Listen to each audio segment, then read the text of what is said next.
Assalamualaikum warahmatullahi wabarakatuh. Bismillahirrahmanirrahim. Ashhadu an la ilaha illallah wa ashhadu anna Muhammadar Rasulullah. Allahumma salli ala sayyidina Muhammad wa ala ali sayyidina Muhammad. Rabbi shrah li sadri wa yassir li amri wahlul 'uqdatam min lisani yafqahu qawli. Amin. Bismillahirrahmanirrahim. Salam hormatku, salam takzimku untuk seluruh sahabat-sahabatku dimanapun kalian berada. Semoga di pagi yang indah ini kita senantiasa diberikan kesehatan, diberikan keberuntungan baik secara zahir maupun secara batiniah. Amin ya rabbal alamin.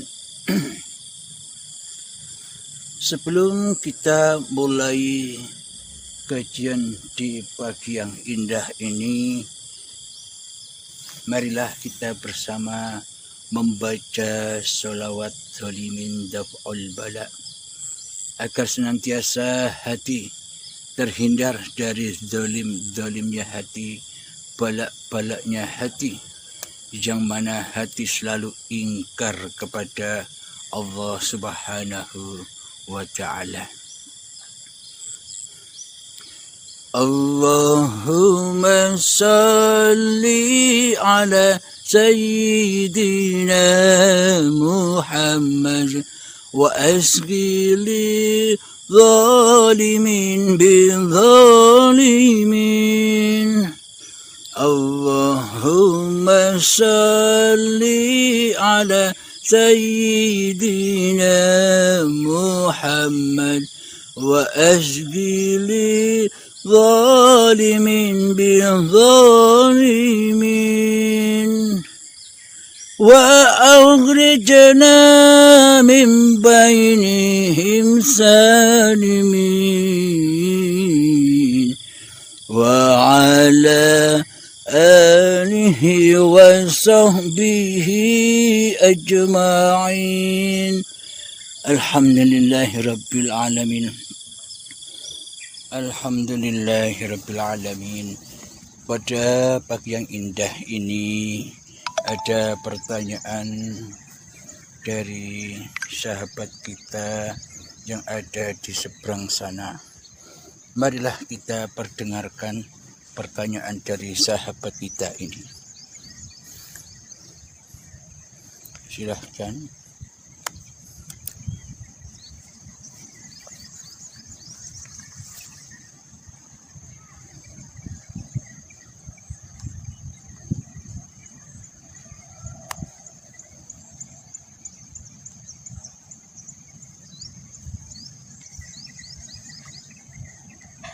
Dan Nur Muhammad itu menyatu, adalah satu. Ini Ustaz. Assalamualaikum warahmatullahi wabarakatuh. Saya dan suami saya pernah dinyatakan bahwa Nur Allah dan Nur Muhammad itu menyatu, adalah satu. Kemudian sedikit daripada zatnya itu dijadikan alam semesta, manusia, tumbuh-tumbuhan. Mohon penjelasannya. Soalan kedua, di dalam Al-Quran kan menyatakan adanya surga, adanya neraka. Kan perbuatan itu berlaku di atas kehendaknya. Dan di dalam diri seorang hamba itu, jika mengikut kata Ustaz, jika ditiadakan makna yang ada hanyalah Allah. Bagaimanakah kaitannya dengan syurga dan neraka? Apakah apakah akan berlaku hukuman begitu seperti mana yang ada dinyatakan di dalam Al-Quran? Mohon penjelasan. Waalaikumsalam warahmatullahi wabarakatuh. Yang ditanyakan, apa sih yang dimaksud Nur Muhammad itu? Apa sih ciptaan Allah yang dinamakan Nur Muhammad itu? Bismillahirrahmanirrahim. Hayatullah Allah. Ketika kita duduk tahiyat, ketika kalimat syahadat terlantun, asyhadu an la ilaha illallah, ketika illallah tangan ini menunjuk sesuatu. Pada hakikatnya illallah itu yang ditunjuk Allah, yang ditunjuk Allah. Illallah, apa yang ditunjuk itu? Yang ditunjuk itu adalah alam kosong ini. Alam kosong inilah Allah. Tanpa adanya alam kosong, maka tak akan ada alam semesta ini. Maka yang dimaksud Nur Muhammad itu adalah terciptanya alam semesta di dalam Allah, di dalam alam kosong inilah Nur Muhammad. Seperti terciptanya galaksi-galaksi, terciptanya planet-planet, terciptanya bintang-bintang itu yang ada di luar bumi, yang ada di dalam bumi, terciptanya gunung-gunung, terciptanya lautan, terciptanya hutan-hutan, dan terciptanya manusia. Itulah yang dimaksud Muhammad, yakni tanda bukti bahwa Allah, bahwa hayatullah itu wujud adanya, bahwa hidup itu wujud. Alam kosong atau hayatullah itulah laisa kamislihi syai'un, tidak seperti apa-apa dan tidak seperti siapa-siapa. Akan tetapi Allah atau hayatullah itu menciptakan, bisa menciptakan apa-apa dan siapa-siapa, yakni meliputi apa-apa dan siapa-siapa. Contoh, ketika Anda melihat sesuatu, katakanlah ketika Anda memandang keindahan gunung-gunung, kira-kira gunung itu bisa wujud tanpa adanya, kira-kira hidup itu bisa wujud tanpa adanya alam kosong dari start pandangan mata ini, dari mata hingga ke gunung? Apakah pandangan ini langsung ke gunung tanpa izin Allah, tanpa izinnya alam kosong ini? Alam kosong antara dari gunung dan mata kita ini kan alam kosong. Inilah yang dimaksud hayatullah, yang ada di luar dan yang ada di dalam diri manusia dan seluruh makhluk yang diciptakan. Tanpa izin Allah, tanpa alam kosong, maka semua takkan terwujud. Coba tangan Anda tutup kepada mata Anda tanpa adanya ruang kosong. Apakah Anda bisa menyaksikan apa-apa? Apa-apa dan siapa-siapa itu karena adanya alam kosong, karena adanya Allah. Jarak antara pandangan dari mata kepada sesuatu yang kita pandang, itulah hayatullah yang ada di luar diri. Terus hayatullah yang ada di dalam diri, bila tak ada hidup, apakah manusia bisa menyaksikan apa-apa dan siapa-siapa? Apakah manusia bisa menyaksikan segala sesuatu yang diciptakan oleh Allah? Kelihatannya seolah-olah terciptanya gunung, lautan, hutan, dan alam semesta ini karena adanya diri kita sendiri. Kitalah yang merasa menyaksikan keberadaan segala sesuatu yang kita lihat. Karena kita belum menyadari karena kita masih mentuhani hidup dan badan ini, seolah-olah apa yang kita saksikan itu adalah saksi diri kita sendiri. Kitalah yang melihat, kitalah yang mendengar.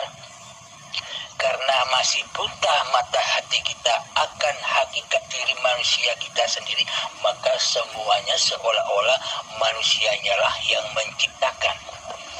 Contoh, ketika kita melihat mobil, seolah-olah mobil itu ada, seolah-olah mobil itu wujud karena adanya diri kita, karena adanya wujud hidup diri kita, karena adanya wujud pandangan mata kita. Seolah-olah kitalah yang mewujudkan mobil, seolah-olah kitalah yang menciptakan mobil. Maka dari itu, bila kita sudah sadar menyadari bahwa hidup ini Allah, maka nyatalah tak ada satupun di alam semesta ini yang bukan ciptaan Allah. Maka nyatalah apa-apa yang diciptakan Allah setelah menyadari bahwa hidup ini Allah, maka nyatalah ayat-ayat Allah.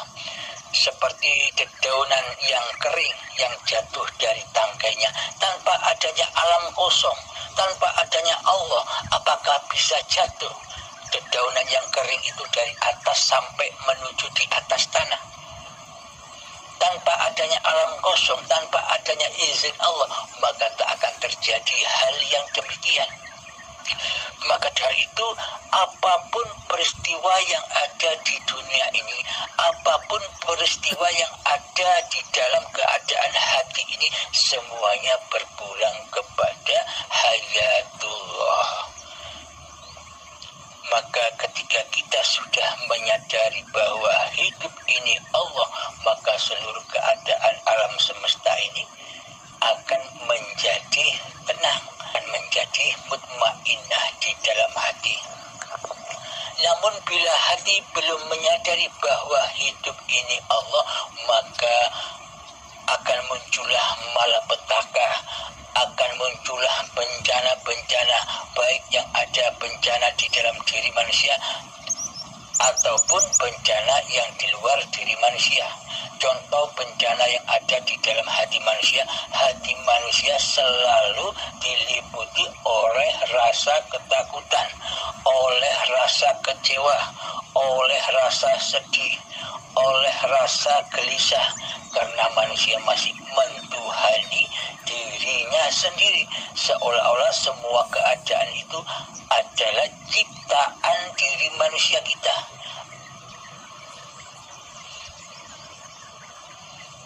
Terbukti apa-apa yang datang di hati kita, kita tanggapi, kita akui sebagai keadaan diri manusia kita. Karena selama ini kita masih merasa memiliki keadaan hati ini, karena selama ini kita masih menjadi raja yang merajai hati ini. Inilah sedikit penjelasan yang dimaksud Nur Muhammad itu. Nur Muhammad itu hakikatnya apa-apa yang diciptakan oleh Allah sebagai tanda bukti bahwa Allah itu wujud nyata. Inilah yang dimaksud Muhammad Rasulullah, yakni Muhammad yang diperjalankan, Muhammad yang diciptakan, Muhammad yang dipergerakan, Muhammad yang dibimbing, Muhammad yang dijaga, Muhammad yang dicukupi, Muhammad yang dikasih sayangi oleh penciptanya. Alhamdulillahirabbil alamin. Semoga saya khususnya, semoga kita semua dipahamkan oleh Allah Ta'ala. Alhamdulillahirabbil alamin. Monggo silakan Bunda dari Malaysia, silakan bila ada yang masih ditanyakan kembali. Alhamdulillahirabbil alamin. Pertanyaannya masih berbau syariat, yakni ayat-ayat atau kitab di dalam Al-Quran yang masih tertulis belum mengandung makna rahasia dan mutasyabihatnya. soalan kedua, di dalam Al-Quran kan menyatakan adanya surga, adanya neraka. Kan perbuatan itu berlaku di atas kehendaknya, dan di dalam diri seorang hamba itu jika mengikut kata Ustaz, jika ditiadakan makna yang ada hanyalah Allah. Bagaimanakah kaitannya dengan syurga dan neraka? Apakah akan berlaku hukuman begitu seperti mana yang ada dinyatakan di dalam Al-Quran? Mohon penjelasan. Alhamdulillahirabbil alamin. Pertanyaannya masih berbau syariat, yakni ayat-ayat atau kitab di dalam Al-Quran yang masih tertulis belum mengandung makna rahasia dan mutasyabihatnya. Menurut di sisi syariat, bertemu Allah itu nanti ketika di dalam surga, nikmat yang amat agung, nikmat yang amat indah adalah hanya bertemu wajah Allah. Jadi Allah bagi kaum syariat, jadi Allah bagi ahli hijab, jadi Allah bagi manusia yang hanya masih duduk di dalam tatanan syariat beloko, yakni syariat saja. Maka untuk bertemu Allah itu nanti wujudnya Allah itu di dunia tidak ada. Nanti setelah di surga baru Allah wujud. Ketika manusia menerima kenikmatan yang paling agung, bertemu dengan wajah Allah nanti di surga. Jadi bagi ahli syariat, jadi bagi ahli hijab, di dunia ini tak ada Allah. Allah tak berkuasa di dunia ini. Tanda buktinya, Allah selalu digoibkan di hatinya. Allah selalu ditiadakan di hatinya. Yang jadi Allah, yang jadi Tuhan, yang jadi penguasa di dalam dunia ini bagi ahli syariat, bagi ahli hijab yang hatinya masih buta, yang jadi Tuhan, yang jadi Allah, yang jadi penguasa di dalam hatinya adalah hawa nafsunya sendiri, hanya dirinya sendiri selama ini. Jadi tidak terasa kita ketika masih duduk di syariat, kita tidak merasa, kita tidak menyadari bahwa diri kita selama ini kitalah yang ngaku-ngaku menjadi Allah. Kitalah yang ngaku-ngaku menjadi penguasa atas hidup dan badan kita sendiri.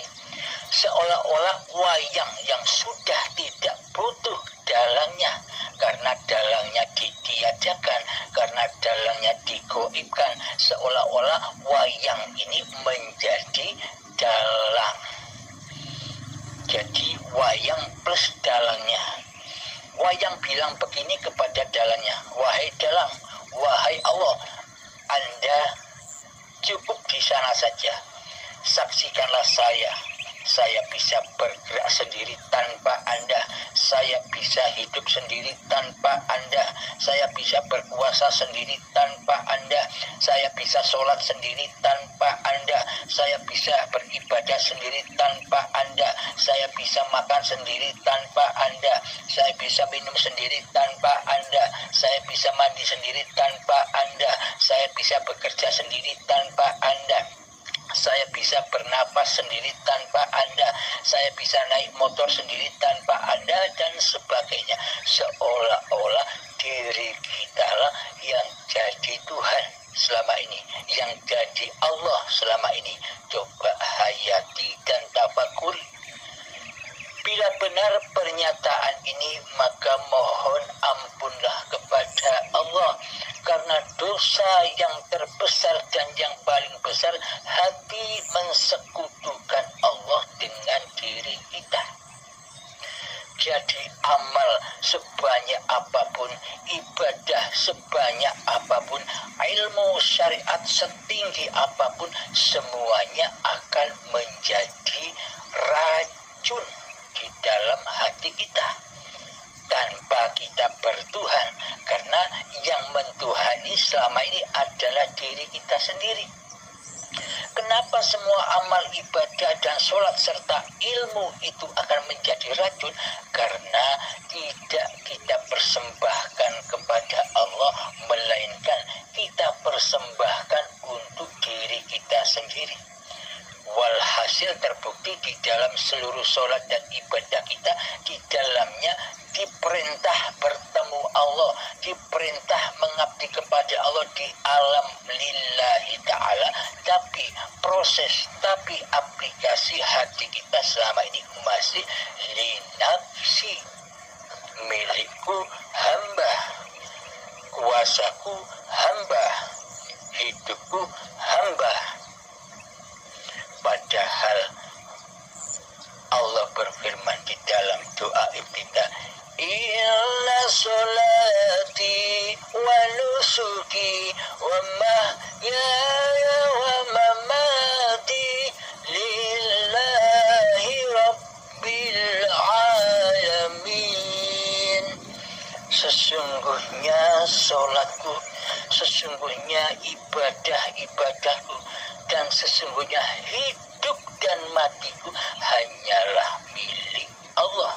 Berarti jika milik Allah, berarti manusianya kan tidak ada perannya sedikit pun di atas dunia ini bila hidup itu Allah, bila hidup itu milik Allah. Apa peran manusia di dunia ini?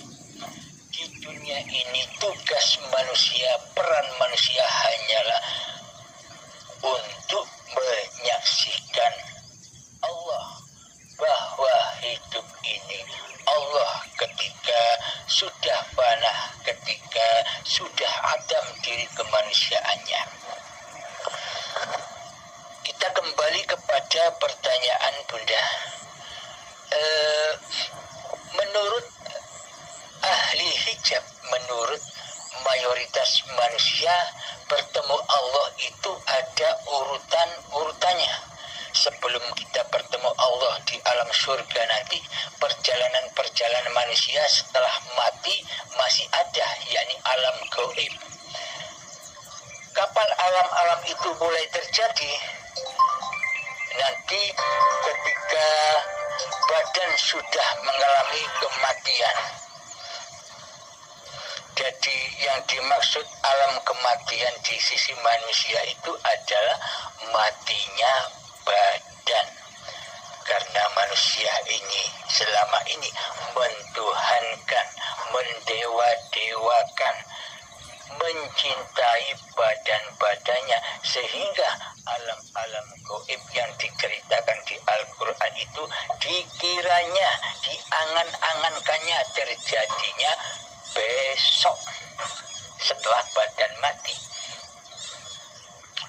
Akan tetapi kematian di sisi manusia dan kematian di sisi Allah itu beda, tidak sama. Kematian yang dianggap namanya mati adalah matinya badan. Akan tetapi di sisi Allah kematian itu adalah matinya jiwa, matinya kesadaran hati manusia akan Tuhan penguasa dan pencipta diri manusianya. Itulah yang dimaksud alam kematian. Kullu nafsin dha'iqatul maut, setiap diri pasti mengalami kematian. Nah, di sisi manusia kematian itu adalah matinya badan-badan ini. Kemudian badan dikubur di tanah. Nah, menurut angan-angan manusia, siksa kubur itu ya disiksa di dalam tanah dohir itu. Seakan-akan mayat setelah ditinggalkan 7 jangkah dari pekuburan itu, malaikat datang untuk menginterogasi sang mayat. Itu angan-angan, ilustrasi gambaran orang-orang syariat orang-orang yang belum mengenal Allah. Kemudian setelah ada alam kubur, ada siksa kubur. Ya, disiksa di kuburan-kuburan dohir yang dari tanah itu, karena manusia mentuhankan badan-badan ini. Jadi semua cerita itu diaplikasikan, dinisbatkan kepada badan-badannya yang berlaku, padahal badan tidak berlaku apa-apa. Kemudian cerita berlanjut setelah disiksa di dalam kubur, menunggu hingga kiamat kubro datang. Yang dimaksud kiamat kubro oleh manusia selamanya adalah kiamatnya hancurnya bumi dan langit secara dohir, seperti bencana-bencana itu. Jadi anggapan kiamat kubro bagi mayoritas manusia itu hancur leburnya dunia dan langit secara dohir, karena di dalam pemahaman mayoritas manusia masih menyembah, mewujudkan dohir-dohir ini. Kemudian setelah hari kiamat dibangkitkan lagi manusia seperti kecambah. Ini pemahaman angan-angan manusia. Yang bangkit itu badan-badannya seperti kecambah, kemudian dikumpulkan di padang mahsyar. Manusianya, badan-badannya dikubur di padang mahsyar dengan keadaan telanjang. Kemudian dihisab, hari pertanggungjawaban. Kemudian disuruh jalan melewati Siratal Mustaqim yang panjangnya, yang lamanya 1000 tahun ke atas vertikal perjalanannya, kemudian sampai di ujung yang vertikal kembali lagi perjalanannya selama 1000 tahun lagi secara horizontal. Itu 1000 tahun lamanya, bukan 1000 tahun lamanya di dunia, di akhirat jadi sangat amat lamanya. Itu angan-angannya manusia. Jadi Siratal Mustaqim itu digambarkan oleh manusia seperti itu. Gambaran manusia, serba badan, serba syariat.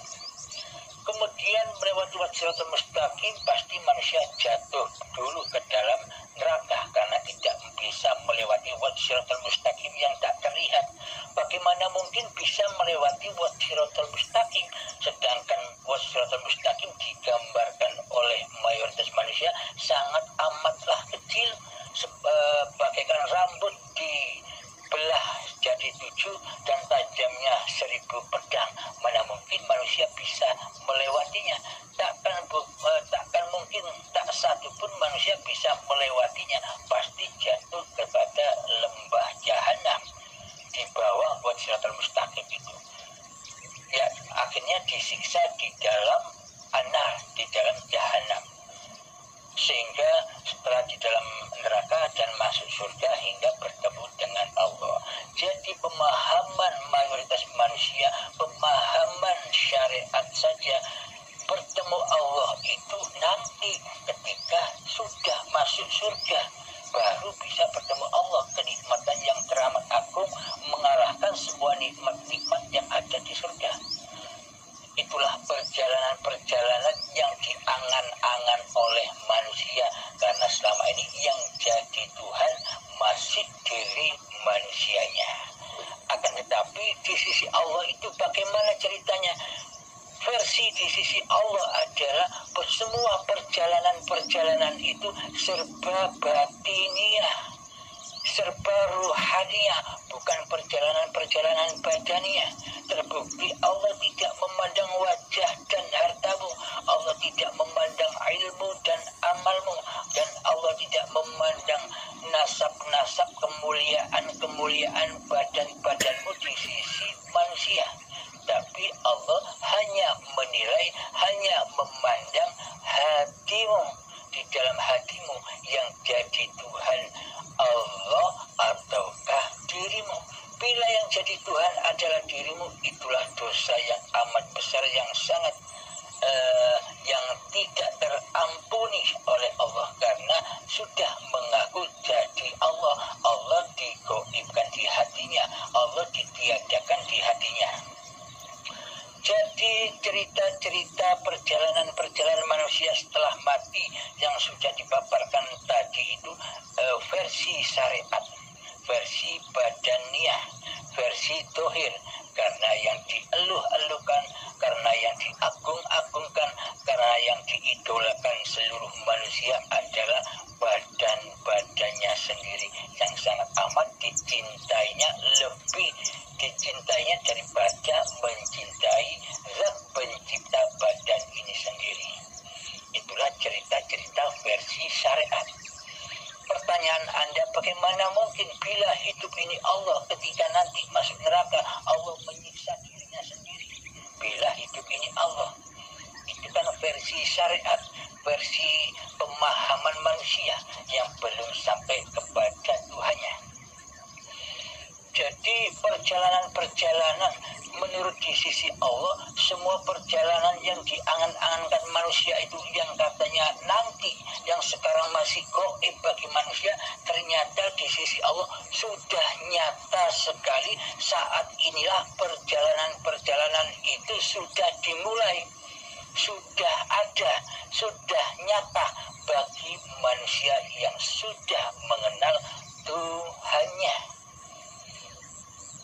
Mari kita buktikan semua perjalanan itu sudah sangat amat nyatanya di hati kita. Ayo kita jalan-jalan melewati alam-alam yang katanya gaib itu. Mari kita buktikan kenyataannya di sisi Allah. Yang pertama, kematian. Kematian di sisi Allah itu bukan matinya badan. Akan tetapi meskipun badannya hidup, tapi dikatakan Allah adalah manusia yang mati kesadarannya, mati jiwanya akan bertuhan. Inilah yang disebut kematian di sisi Allah. Apapun yang diamalkan oleh manusia yang mati jiwanya, sholatnya, ibadahnya, semuanya roboh, semuanya mati, semuanya fana, karena yang disembah diri manusianya sendiri, tidak menyembah Allah. Buktinya Allah gaib di hatinya, buktinya Allah tiada di hatinya. Bila logikanya, bila manusia itu menyembah kepada Allah, maka sangat wujud nyatalah Allah di hatinya. Itu logikanya. Namun bila Allah tiada dan gaib di hatinya, mana mungkin manusia dikatakan menyembah dan mengabdi kepada hal yang tidak ada bagi manusianya? Kan lucu. Nah, itulah yang dimaksud kematian di sisi Allah, matinya kesadaran akan Tuhannya. Terus kemudian setelah manusia itu mati kesadarannya, lantas manusia dikuburkan di dalam kuburan. Apa yang dimaksud kuburan di sisi Allah itu? Kuburan yang dimaksud Allah adalah badan-badan yang dari tanah. Inilah kuburan yang dimaksud oleh Allah. Manusia dikubur di dalam badan-badannya sendiri dan disiksa di dalamnya. Karena hatinya belum mengenal Allah, maka disiksalah di dalamnya. Disiksa, diperbudak oleh dunia, mencari dunia. Semuanya apa yang disaksikan di hatinya hanyalah serba dunia. Itulah berhala-berhala dan tauhid-tauhid di hati manusia yang mengotori hati manusia. Sehingga manusia tersiksa di dalamnya, tersiksa oleh dunianya, tersiksa oleh apa-apa yang dimilikinya, tersiksa oleh apa-apa yang sangat dicintainya. Terbukti ketika apa yang dimilikinya, apa yang dicintainya diambil oleh Allah, hati ini marah, hati ini gelisah, hati ini sedih. Itulah bukti bahwa manusia itu disiksa oleh dirinya sendiri, disiksa oleh rasa kepemilikan dirinya sendiri. Contoh, ketika kita bisa beli mobil baru, pasti kita disiksa oleh mobil itu. Kita harus menjaganya, kita harus merawatnya. Setiap malam ketika mobil itu diparkir di luar rumah, kita tidak bisa tidur, disiksa oleh mobil, padahal mobilnya diam, kok malah kita disiksa oleh mobilnya. Karena di dalam hati kita mentuhankan mobil daripada mentuhankan Allah. Ketika kita mau tidur rasa gelisah, takut mobil diambil orang, takut mobil dicuri orang, serba gelisah di dalamnya, serba takut. Itulah yang dimaksud siksa kubur. Disiksa di dalam kuburan-kuburan badan-badannya. Jadi yang ditalkin ketika manusia menguburkan jenazah itu bukan mentalkin mayat-mayat yang sudah mati di dalam kuburan dohir itu. Mari kita ilustrasikan dan kita logikakan. Mana mungkin manusia yang sudah mati itu bisa memahami apa yang ditalkinkan, apa yang ditunjukkan jalan oleh Pak Mudin. Ketika pengertian, ketika kehidupan, ketika kesadarannya sudah tidak ada pada badan-badan yang mati, kan tidak mungkin. Berarti talqin itu buat siapa? Buat yang mati siapa? Jadi talqin Pak Mudin itu adalah buat mereka hati-hati yang masih mati, jiwa-jiwa yang masih mati, jiwa-jiwa yang belum sadar akan Tuhannya. Marabbuka, siapa Tuhanmu? Jawablah, kata Pak Mudin, Allahu Rabbi. Inilah petunjuk dari Allah bahwa yang ditalqin itu sebenarnya bukan mayat yang dipendam di kuburan syariat itu. Yang ditalqin adalah diri manusianya yang mengantar jenazah itu, yang berjalan dengan kuburannya masing-masing, dengan badannya masing-masing, agar manusia itu sadar akan berketuhanan, agar manusia itu sadar bahwa dia ada di dunia ini karena Allah, karena hidup. Jadi yang ditalqin hakikatnya adalah manusia yang masih hidup. Seolah-olah manusia yang sudah mati jadi mayat itulah yang ditalqin. Logika saja. Ketika mayat sudah tak ada kehidupannya, apakah masih ada pengertiannya? Apakah masih ada pendengarannya?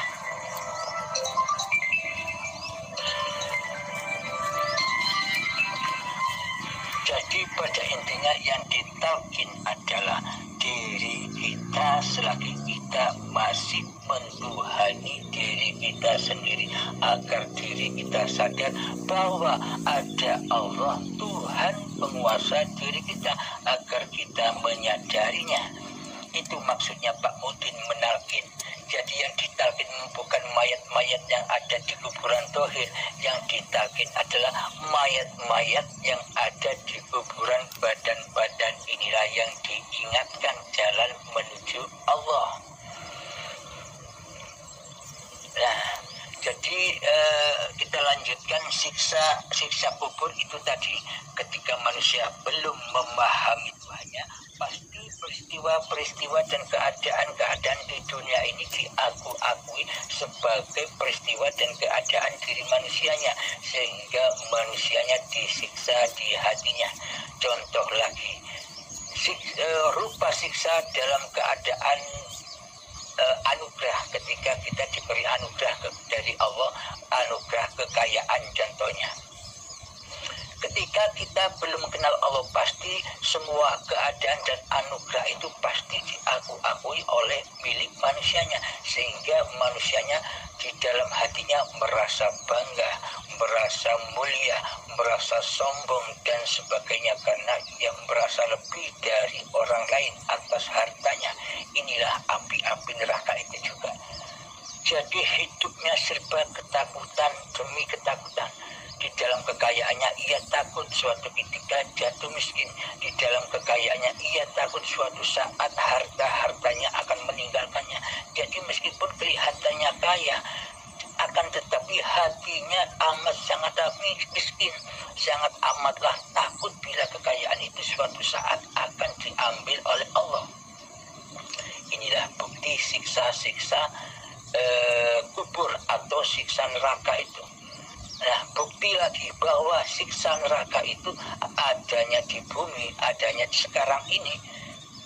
Ayatnya begini, bahwa apa sih bahan-bahan neraka jahanam itu? Bahan-bahan neraka jahanam itu ketika masih ada badan-badan dan hati yang keras melebihi kerasnya batu, saat itulah jahanam dan api neraka masih ada bahan bakarnya, yakni badan-badan manusia dan hati yang buta akan Tuhannya, pasti disiksa di dalamnya. Itulah bukti bahwa neraka siksa kubur itu sudah berlangsung saat ini, ada di hati kita masing-masing, ada di dalam kitab diri masing-masing manusia. Kemudian setelah siksa kubur ada apa lagi? Setelah siksa kubur ada kiamat, menunggu kiamat. Kiamat di sisi syariat, di sisi manusia ya kiamat yang dohir. Manusia pada nunggu kapan kiamat datang, manusia pada bingung kepada apa-apa yang tidak dikuasa-kuasainya. Seolah-olah manusia itu menunggu kiamat, padahal semua itu kiamat terjadi hanya karena Allah lah yang berkuasa di dalamnya. Kita tidak usah nunggu-nunggu kiamat yang seperti itu. Kita sambutlah kiamat yang ada di dalam diri kita. Ketika detik akhir balik tiba, disitulah terjadi kiamat sugro, kiamat kecil, yakni rontoknya kesadaran akan bertuhan. Karena dari yang suci, bayi yang suci mulai terkotori oleh jiwa-jiwa manusia yang mati jiwanya. Di saat apil balik itulah mulai alam kejahiliaan, mulailah manusia memakan buah khuldi, buah-buah yang dilarang untuk dikonsumsi manusia. Apakah buah khuldi itu? Buah khuldi itu adalah buah pengakuan diri manusianya. Manusia mulai mengkonsumsi bahwa hidup ini hidup manusianya, bahwa badan ini badan manusianya, bahwa semuanya adalah milik manusianya. Inilah yang dimaksud buah khuldi, inilah yang dimaksud buah terlarang itu, buah yang tidak boleh dimakan oleh manusia. Inilah yang dimaksud kiamat sugro, kiamat kecil, yakni kiamatnya hancurnya kesucian itu sendiri, hancurnya kesucian manusia sejak dari tanah hingga menjadi bayi, menjelang saat detik-detik akhir balik hancur lebur menjadi kekuasaan manusianya yang berasa berkuasa di dalamnya. Itulah yang dimaksud kiamat kubro. Lalu kiamat sugro, kiamat kecil. Lalu yang dimaksud kiamat sugro, kubro itu bagaimana? Ketika manusia sudah datang kesadaran hatinya bahwa hidup ini Allah, maka manusia dengan rela hati, dengan ridho hati mengkiamatkan apa-apa yang selama ini bukan miliknya. Hidup bukan miliknya dikiamatkan, dihancurkan. Hidup manusianya dihancur leburkan, dipersembahkan lagi kepada Allah yang memiliki hidup. Bahwa sebenarnya bukan hidup ini bukan hidup manusianya, melainkan hayatullah. Inilah yang dimaksud kiamat kubro, kiamat hancur leburnya pengakuan diri manusianya, sehingga setelah hancur lebur apa yang dimiliki manusianya, hidupnya hancur, badannya hancur, keluarganya hancur, harta bendanya hancur, apa-apa yang dimiliki, apa-apa rasa yang dimiliki oleh manusia semua dihancur leburkan, dikembalikan kepada Allah. Setelah hancur lebur manusianya, mati sunyi di dalam hatinya, saat laku zuhud, kemudian hidup ini mengaku, Allah mengakui dirinya sendiri. Innani anallah, sesungguhnya aku ini Allah, la ilaha illa ana, tiada Tuhan selain aku. Ketika saat hari kiamat, ketika kewujudan kehidupan diri manusia kita sudah tidak ada lagi, maka hayatullah berfirman demikian di dalam ayat Al-Quran. Itulah yang dimaksud hari kebangkitan, bukan bangkit-bangkitnya yang dibayang-bayangkan manusia, bangkitnya badan-badan yang seperti kecambah. Yang dimaksud hari kebangkitan itu adalah hari bangkitnya setelah hari kiamatnya hati, kiamatnya pengakuan diri. Ketika Allah sudah mengakui jati dirinya, dari Allah tadi, maka itulah yang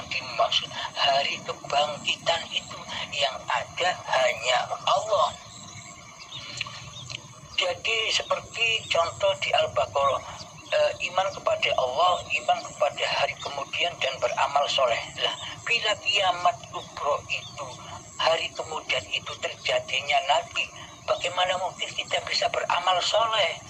Kok kejadiannya nanti? Berarti amal soleh itu kan adanya di dunia ini. Berarti alam kemudian itu ya sekarang. Hari kebangkitan itu ya sekarang ini adanya, bukan nanti. Ketika sudah nyata bahwa hidup ini Allah, maka gerak apapun, tindak laku apapun yang dikerjakan badan ini adalah amal soleh. Karena yang beramal di dalamnya hanyalah Allah sebagai pencipta dan menghidupi badan ini. Inilah yang dimaksud amal soleh, amal yang tidak diakui oleh manusianya. Inilah yang disebut amal soleh dan hari kemudian atau hari kebangkitan atau hari akhirat. Kemudian alam hisab.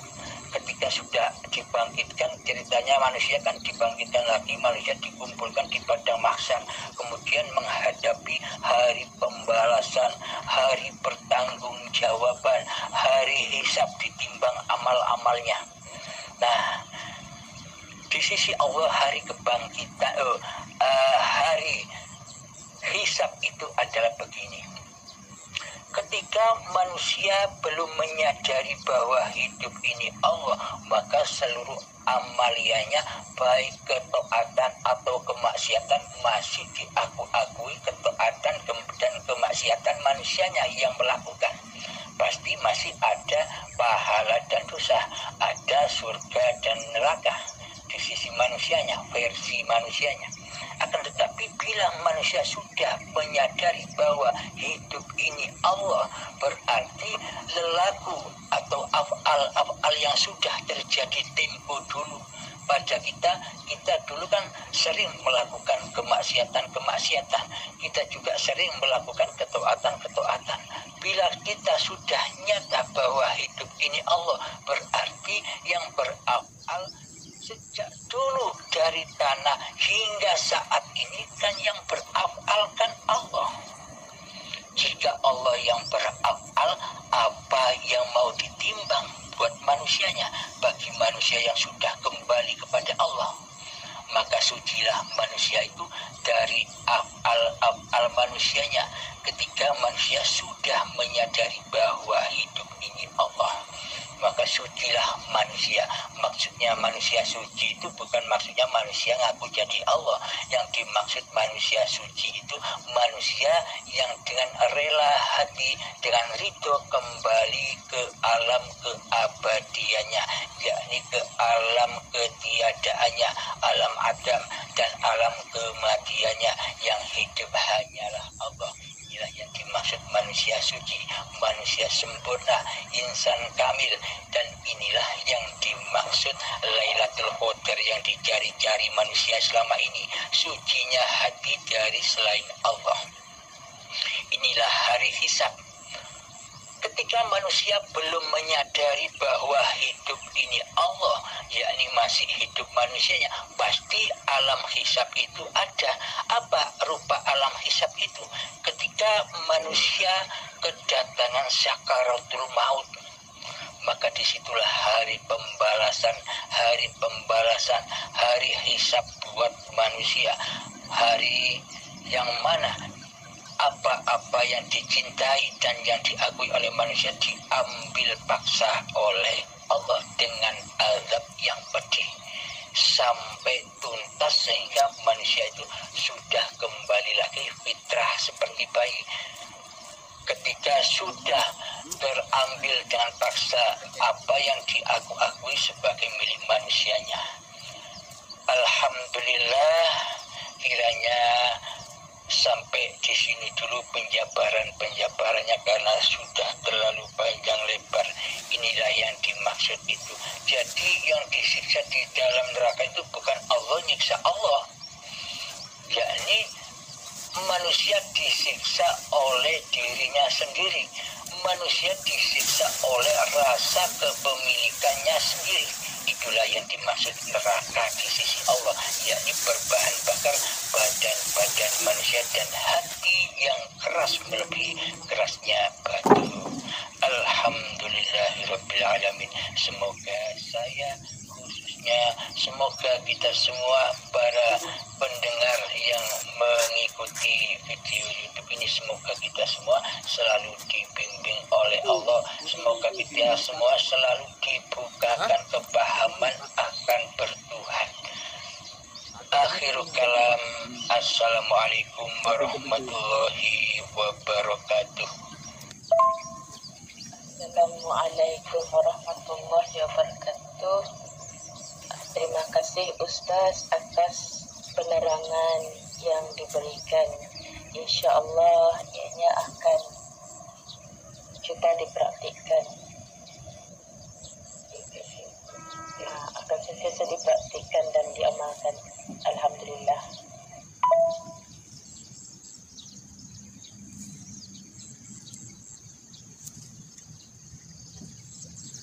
Alhamdulillahirrabbilalamin. Sebelum kita akhiri kajian ini, kita kembali membacakan salawat talimin taqul balad agar senantiasa hati kita suci dan menerima yang maha suci, akan memahami semua apa yang dipaparkan. Allahumma salli ala sayyidina Muhammad wa azghili zalimin bil zalimin.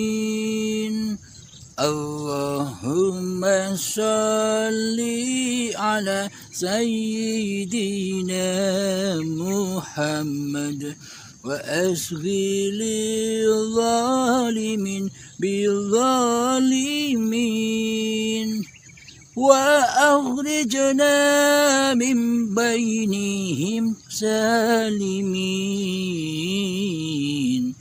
wa ala alihi wa sahbihi ajma'in. Alhamdulillahi rabbil alamin.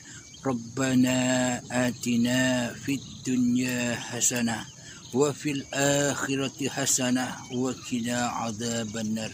Wa sallallahu ala sayyidina Muhammad wa ala alihi wa sahbihi wa sallam. Walhamdulillahi rabbil alamin. Akhirul kalam. Assalamualaikum warahmatullahi wabarakatuh.